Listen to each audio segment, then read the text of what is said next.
പള്ളിയിൽ ധ്യാനിപ്പിച്ചുകൊണ്ടിരിക്കുക. അവിടെ പള്ളി തിരുനാൾ, ഇതുപോലെ തിരുനാളാ. അപ്പൊ ഒരു ചേട്ടൻ അമേരിക്കയിൽ നിന്ന് വന്നാണ്. മരിച്ചുപോയ ആളുടെ അമ്മയുടെ പേര് പെരുന്നാൾ കഴിക്കാനാണ് വന്നിരിക്കുന്നത്. വെടിക്കെട്ട് നടത്തുന്നതിന് 10 ലക്ഷം രൂപയായിട്ടാണ് ഇയാൾ വന്നത് വെടിക്കെട്ട് നടത്താൻ. നാട്ടിൽ വന്നപ്പോൾ അറിഞ്ഞത് വെടിക്കെട്ട് നിരോധിച്ചെന്ന്.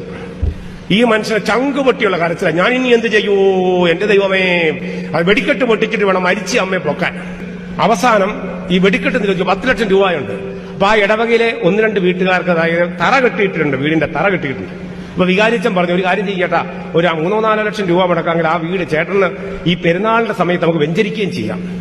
എന്ത് നല്ലൊരു കാര്യമാണ്. അയാൾ കൊടുത്തില്ല, എനിക്ക് വെടിക്കെട്ട് പൊട്ടിക്കണം. അവസാനം അയാൾ 3-4-5 ബാൻഡ് സെറ്റുകാരെ കൂടെ വിളിച്ചുകൊണ്ട് വന്നിട്ട് അവരെ കൂടെ കൊട്ടിച്ചിട്ട് അയാൾ 10 ലക്ഷം രൂപ പൊടിച്ചിട്ട് പോയി. വെടിക്കെട്ട് നടത്തിയെന്നുള്ള വള്ളിത്തിരുന്നാൾ നടത്തിയൊന്നും ദൈവം പ്രസാദിക്കുന്നില്ല. വിശുദ്ധ കുർബാനയിൽ പ്രാർത്ഥനയുണ്ടല്ലോ, നീതിയുടെ സൽപ്രവർത്തികളാൽ അങ്ങയെ പ്രസാദിപ്പിക്കുവാൻ ഞങ്ങളെ സഹായിക്കണമേ.